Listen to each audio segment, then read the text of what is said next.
Olá pessoal, nesse vídeo continuamos falando sobre a legislação em fisioterapia, continuamos aqui na parte 2, a videoaula sobre o Código de Ética do Profissional Fisioterapeuta, falando sobre a Resolução 424 de 8 de julho de 2013. Então se você caiu nesse vídeo de paraquedas, volta lá para a parte 1 para que você possa começar pelo início, né? Então, nesse vídeo a gente já começa a partir do capítulo 4, que vai falar do relacionamento do profissional fisioterapeuta com a sua equipe. No artigo 16, ele vai dizer o seguinte: o fisioterapeuta, enquanto participante de equipes multiprofissionais e interdisciplinares constituídas em programas e políticas de saúde, tanto no âmbito público quanto no privado, deve colaborar com seu conhecimento na assistência ao ser humano, devendo envidar todos os esforços para o desenvolvimento de um trabalho harmônico na equipe. Então, não é um artigo que exige grandes interpretações, tá? Um esforço grande para interpretar, porque vai falar sobre a harmonia em equipe e como o fisioterapeuta ele deve estar empenhado na manutenção dessa harmonia na sua equipe, ok? No artigo 17 vai dizer o seguinte, que é dever fundamental do fisioterapeuta incentivar o pessoal sob sua direção, coordenação, supervisão e orientação na busca de qualificação continuada e permanente, em benefício do paciente e do desenvolvimento da profissão, respeitando sua autonomia. Então aqui vocês podem notar que essa questão, que muitas coisas do que a gente vai falar aqui, nessa videoaula, também já foram faladas nas videoaulas anteriores, tá? E esse exemplo aqui é da educação continuada e permanente. E a gente volta a falar aqui, só que dessa vez não só atribuída ao profissional fisioterapeuta ali individualmente, mas que os fisioterapeutas ali da equipe, eles estimulem a sua equipe para que também sigam por esse caminho, para os integrantes ali também seguirem nesse caminho da educação continuada, da educação permanente, ok? Vamos lá, artigo 18. A responsabilidade do fisioterapeuta por erro cometido em sua atuação profissional não é diminuída, mesmo quando cometido o erro na coletividade de uma instituição ou de uma equipe, e será apurada na medida de sua culpabilidade. Então, quando esse artigo ele costuma cair em um concurso público, numa alternativa, por exemplo, geralmente eles costumam confundir você dizendo que a responsabilidade do fisioterapeuta pode ser diminuída ou é diminuída quando é cometida em conjunto, né, com outras pessoas ali de uma equipe. E está errado, tá? A responsabilidade do fisioterapeuta não é diminuída de forma alguma, mesmo que cometido o erro coletivamente. Artigo 19 vai dizer o seguinte: o fisioterapeuta deve reprovar quem infringir postulado ético ou dispositivo legal e representar ao Conselho Regional Federal de Fisioterapia e Terapia Ocupacional de acordo com o previsto no Código de Processo Ético Disciplinar e, quando for o caso, aos demais órgãos competentes. Então, isso aí a gente também já falou em artigos anteriores, tá? Falando que é errado você ser conivente com o erro de outras pessoas, né? Você vê o erro ali de pessoas da sua equipe, você ser conivente, você deixar para lá, tá entendendo? Então não pode fazer isso. E o artigo 20 ele vai dizer o seguinte: o fisioterapeuta, a participar de eventos culturais, científicos e políticos com um colega ou outros profissionais, deve ser respeitoso e cordial para com os participantes, evitando qualquer referência que possa ofender a reputação moral, científica e política dos mesmos. Então, isso é óbvio, também não precisa de muitos comentários para fazer isso, né? Para interpretar esse artigo. O fisioterapeuta ele sempre deve estar sendo cordial, seja qual for o ambiente em que ele esteja, seja lidando com qualquer pessoa, ok? Então, nisso, o artigo 21 também completa o sentido do 20, dizendo assim: o fisioterapeuta deve tratar os colegas membros, ou seja ele membros ou não de uma equipe de saúde e além de outros profissionais, com respeito e urbanidade, sejam verbalmente, por escrito, por via eletrônica, não prescindindo de igual tratamento de suas prerrogativas. Artigo 22, e que também cai muito em concursos, aliás, o 22, o 23 e o 24, que vem a seguir, caem bastante em concursos públicos. Eles costumam mudar alguma coisa aí que vai mudar o sentido do artigo. Então não precisa decorar o artigo na íntegra, como eu já falei na parte 1. Decore a essência, porque quando eles mudam a essência, você percebe que a alternativa está errada. Ok? Então vamos lá, o artigo 22 ele diz o seguinte: o fisioterapeuta solicitado para cooperar em diagnóstico ou orientar em tratamento considera o paciente permanecente sobre os cuidados solicitantes. Então vamos dizer o seguinte: se eu sou um fisioterapeuta e tem um colega também fisioterapeuta que está atendendo lá um paciente e ele solicita que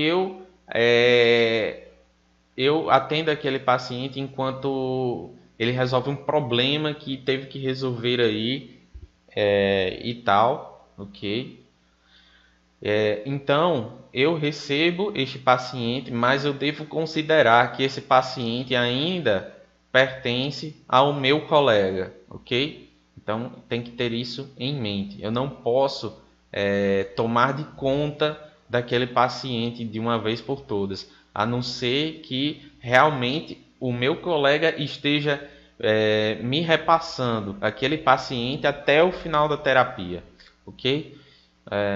O artigo 23 ele vai dizer o seguinte: o fisioterapeuta que solicita para o paciente, sob sua assistência, os serviços especializados de colega, não deve indicar a este conduta profissional. Ou seja, eu vou repassar um paciente aqui para um colega meu. E ao repassar o paciente, eu pego e digo para o meu colega assim: olha, colega, faz essa e essa e essa terapia, faça isso e isso e isso com ele, tá? Isso é errado, não pode, ok? Se eu repasso o meu paciente para um outro colega, então esse meu outro colega ele vai ficar responsável por avaliar aquilo que eu já estava fazendo e decidir qual é o melhor caminho ou se vai continuar fazendo aquilo que eu já estava fazendo com ele, ok? Então vamos lá, vamos partir para o artigo 24. O fisioterapeuta que recebe o paciente confiado por colega em razão de impedimento eventual deste, deve reencaminhar o paciente ao colega uma vez cessado o impedimento. Então isso meio que completa o artigo 22, né? Se o colega me repassou um paciente e eu estava lá cuidando agora daquele paciente, e meu colega ele voltou a ficar disponível novamente, é de bom tom que eu reencaminhe aquele paciente para o meu colega, né, de origem. Então é isso aí, eles costumam colocar muito esses 3 artigos aí em concursos públicos, ok? Então fica ligado. Artigo 25, é proibido o fisioterapeuta: 1. Concorrer a qualquer título para que outrem pratique crime, contravenção penal ou ato que infrinja postulado ético profissional. Então isso é óbvio, né? Não precisa de grandes explicações para isso. Pleitear cargo, função ou emprego ocupado por colega, bem como praticar ato que importe em concorrência desleal ou acarrete danos ao desempenho profissional de colega ou aos legítimos interesses da profissão. 3. Utilizar de sua posição hierárquica para induzir ou persuadir seus colegas subordinados a executar condutas ou atos que firam princípios éticos ou sua autonomia profissional. Isso é também... então vejam aqui que são coisas bem óbvias, né, em relação do fisioterapeuta com sua equipe, que assim não precisam grandes explicações, né? Eles são autoexplicados, esses incisos aí. Então vamos lá, vamos continuar aqui no quarto, que vai dizer o seguinte: utilizar de sua posição hierárquica para impedir, prejudicar ou dificultar que seus subordinados realizem seus trabalhos ou atuem dentro dos princípios éticos. 5. Concorrer, de qualquer modo, para que outrem exerça ilegalmente a atividade própria do fisioterapeuta.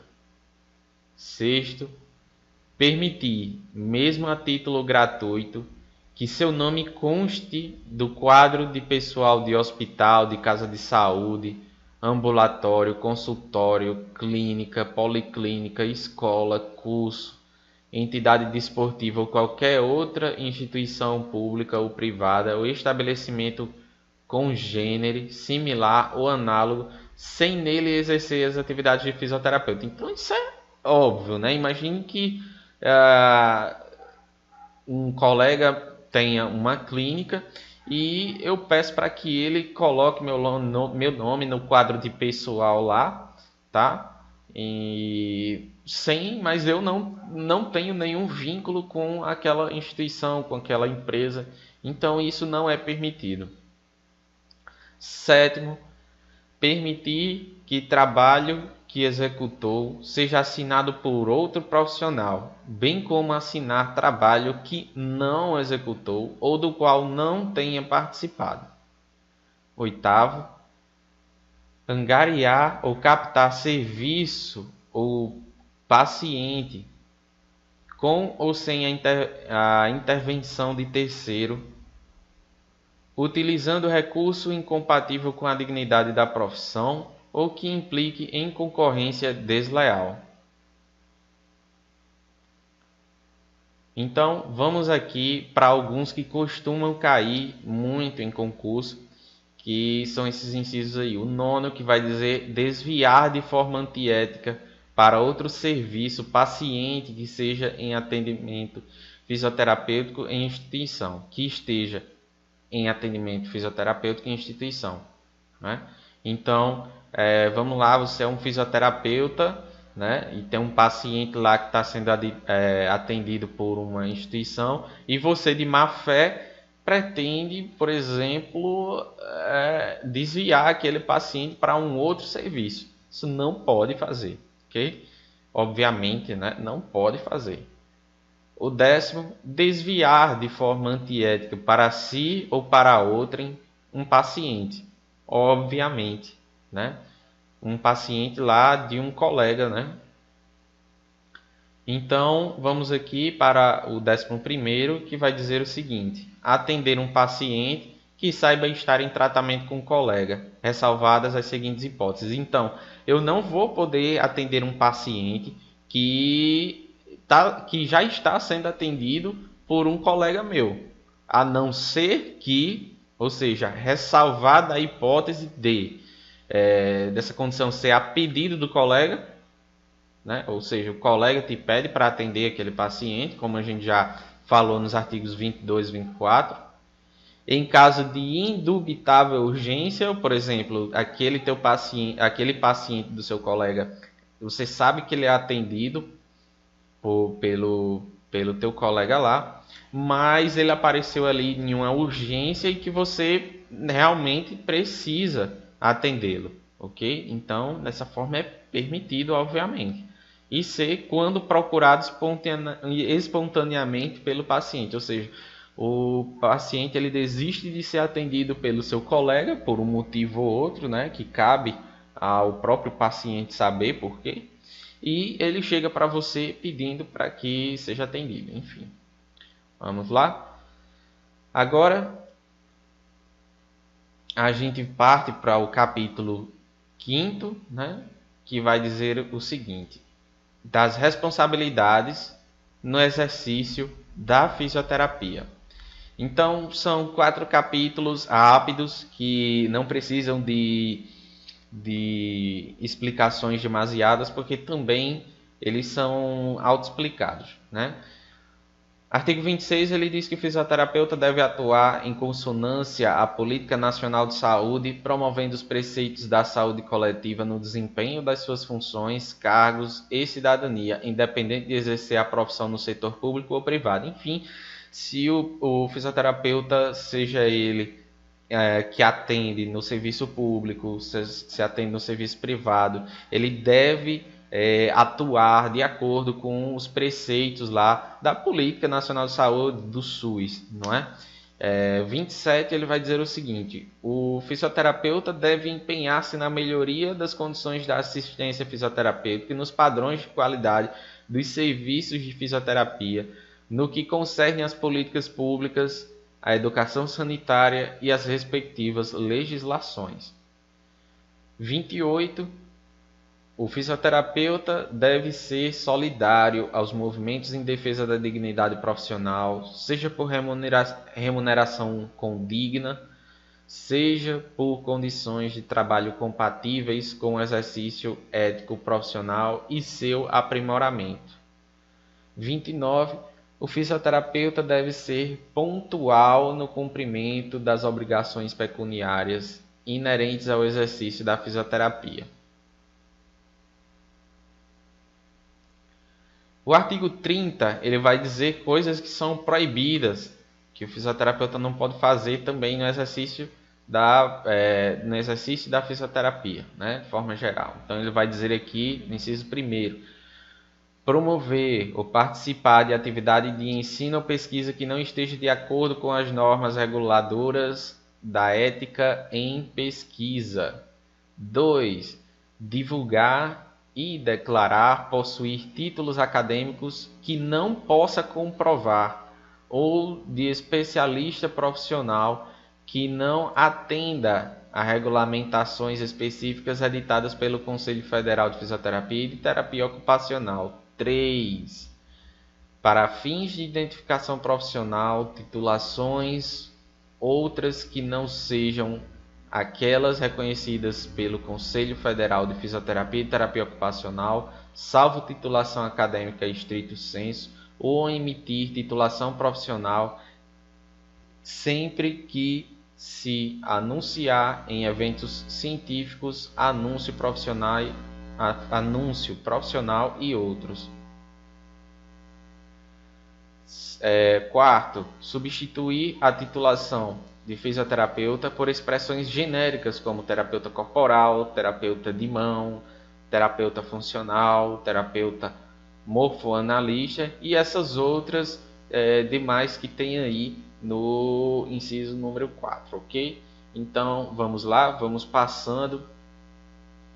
O 5º ele vai dizer que é proibido exigir de maneira antiética de instituição, cliente, paciente, usuário, outras vantagens além do que é devido em razão de contrato, honorários, ou exercício de cargo, função e emprego, como também receber de pessoa física ou jurídica comissão, remuneração, benefício ou vantagem por encaminhamento de paciente ou que não corresponda a serviço efetivamente prestado.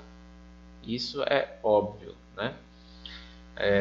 6º, deixar de comunicar formalmente ao Conselho Regional de Fisioterapia e Terapia Ocupacional da região da recusa do registro por parte de instituição ou serviços obrigados a tal registro. 7º, deixar de comunicar formalmente à instituição onde trabalha da necessidade de registro no Conselho Regional de Fisioterapia e de Terapia Ocupacional da circunscrição, salvo nos casos das empresas legalmente desobrigadas de tal registro. 8º, trabalhar ou ser colaborador de entidade na qual sejam desrespeitados os princípios éticos e bioéticos e autonomia profissional, bem como condições de adequada assistência ao cliente, paciente ou usuário. 9º, promover ou participar de atividade de ensino ou pesquisa em que direito inalienável do ser humano seja violável ou acarrete risco à vida ou de dano à sua saúde, respeitando as normas éticas, bioéticas e legais em vigor. 10º, utilizar equipamentos terapêuticos que não sejam reconhecidos pelo COFIT de acordo com a resolução específica. 11. Usar formulários de instituições públicas para prescrever ou atestar fatos verificados em serviço privado. 12. Sob qualquer forma, a transmissão de conhecimento, ensinar procedimentos próprios da fisioterapia, visando a formação profissional de outrem que não seja acadêmico ou profissional de fisioterapia. O artigo 31, ele vai dizer o seguinte: o fisioterapeuta, no exercício da responsabilidade técnica, deve cumprir a resolução específica, a fim de garantir os aspectos técnicos, éticos e bioéticos reconhecidos e normatizados pelo Conselho Federal de Fisioterapia e de Terapia Ocupacional. E agora a gente vai para o capítulo 6º, onde a gente vai falar sobre o sigilo profissional, que é algo muito importante no exercício profissional, ok? E no artigo 32 ele já vai dizendo aí o que é proibido que o profissional faça. Que o primeiro vai dizer assim: é proibido revelar sem justa causa o fato sigiloso, algum fato sigiloso de que tenha conhecimento em razão do exercício de sua profissão. Então, à medida que a gente vai trabalhando, a gente pode entrar em contato com alguma questão, algum fato, e que por se tratar daquele espaço de trabalho, ele acaba se tornando algo sigiloso, né? E que ninguém daquela equipe pode sair por aí espalhando, tá? Mas aí, lá no final, se você prestar atenção aqui, ó, no parágrafo único, ele diz algo referente a essa questão da justa causa, né? Se for apontada uma justa causa, aí sim esse fato pode deixar de ser sigiloso e a justiça pode determinar que a equipe possa falar sobre aquele assunto, né? Então diz assim: compreende-se como justa causa demanda judicial ou qualquer previsão legal que determine a divulgação do fato, né? Então, vamos lá. O 2, ele vai dizer o seguinte: negligenciar na orientação de seus colaboradores quanto ao sigilo profissional. O 3, fazer referência a casos clínicos identificáveis, exibir o paciente ou sua imagem em anúncios profissionais ou na divulgação de assuntos fisioterapêuticos em qualquer meio de comunicação, salvo, tá, galera? Fica ligado nessa palavra aí, salvo, quando autorizado pelo paciente ou seu responsável legal, ok? Então, vamos lá para o capítulo 7, que vai falar sobre a postura do fisioterapeuta perante as entidades de classe, ok? Então, temos aí 3 artigos que eles também não precisam, não demandam explicações demasiadas, ok? Então, vamos lá, o artigo 36 ele vai dizer o seguinte: o fisioterapeuta, por sua atuação nos órgãos de representação política e profissional, deve participar da determinação de condições justas de trabalho e do aprimoramento técnico-científico e cultural para o exercício da sua profissão. 34. É recomendado ao fisioterapeuta, com vistas à responsabilidade social e à consciência política, pertencer a entidades associativas de classe de caráter cultural, social, científico ou sindical, a nível local ou nacional em que exerce a sua atividade profissional. 35. É proibido ao fisioterapeuta, inclusive na condição de docente, manifestar, divulgar ou fomentar conteúdo que atente de forma depreciativa contra órgão e entidades de classe, assim como a moral de seus respectivos representantes, utilizando-se de qualquer meio de comunicação.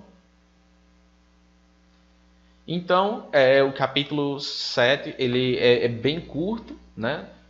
E a gente já passa aqui para o 8º, que vai falar sobre os honorários, E o artigo 36 ele diz que o fisioterapeuta tem direito à justa remuneração por seus serviços profissionais, e isso é óbvio, né?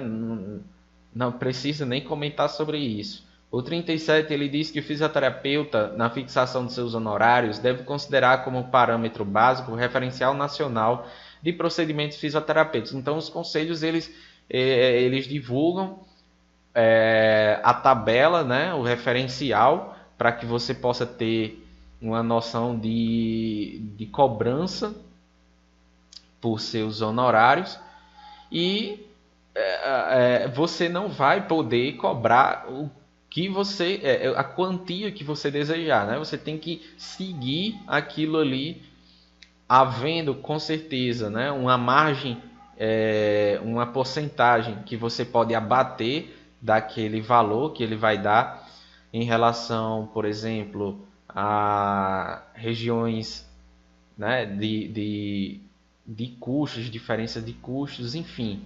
Quando você colocar lá o referencial nacional de procedimentos fisioterapêuticos aí disponibilizados pelo CREFIT, você vai entender muito melhor isso aí, ok?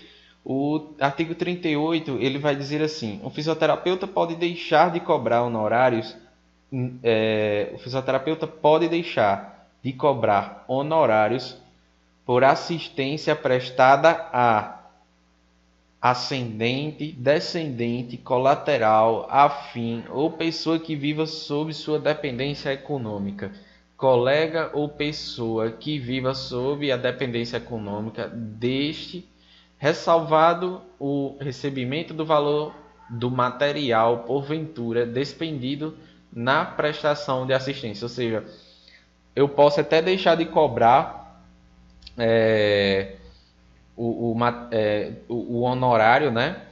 Caso eu venha querer atender um colega, mas que fica ressalvado que existe a obrigação de que você receba, pelo menos pelo valor do material que você utilizou para atender aquela pessoa, tá ok? E o terceiro diz assim, que a pessoa, você pode atender, deixar de cobrar honorários, né, a pessoa reconhecidamente hipossuficiente de recursos econômicos, ou seja, pessoas em extrema pobreza, ali no quadrante da miséria, ok? O artigo 39 ele diz assim: é proibido ao fisioterapeuta prestar assistência profissional gratuita ou a preço ínfimo, com a ressalva do disposto no artigo 38 que a gente acabou de falar, né? Então, não é, de forma assim, bem generalizada, não é permitido de forma gratuita, ok? Somente naquelas ocasiões em que o artigo 38 falou.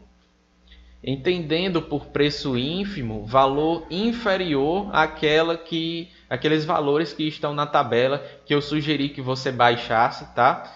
E você visse lá para entender melhor o que são e como são cobrados esses valores. O artigo 40, ele diz que é proibido ao fisioterapeuta a fixar valor de honorários de fora, a fixar valor de honorários fora do local de assistência fisioterapêutica, ou promover sua divulgação de forma incompatível com a dignidade da profissão, ou que implique em concorrência desleal, ok? Bem nítido isso aí, é bem fácil de interpretar, tá? Não precisa grandes comentários sobre isso. O 2 ele vai dizer que é proibido ao fisioterapeuta cobrar honorários de paciente em instituição que se destina à prestação de serviços públicos ou receber remuneração de paciente como complemento de salário ou de honorários, ok?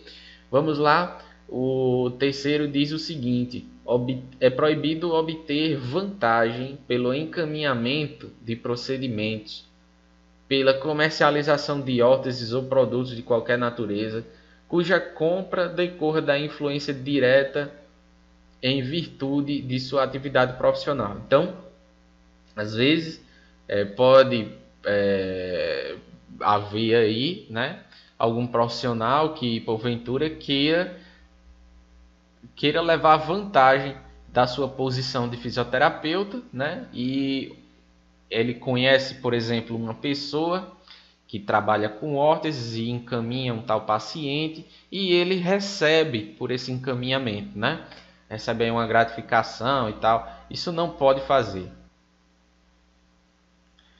Então a gente termina a parte 2 por aqui. Temos uma parte 3 vindo por aí. Também temos exercícios nos vídeos posteriores, ok? Então continua aí com a gente. Continua vendo o código de ética. E não se esquece desde já de estar se inscrevendo no nosso canal. Deixa teu joinha. Deixa seu comentário. E esteja ajudando a gente no desenvolvimento desse projeto. Valeu e até a próxima.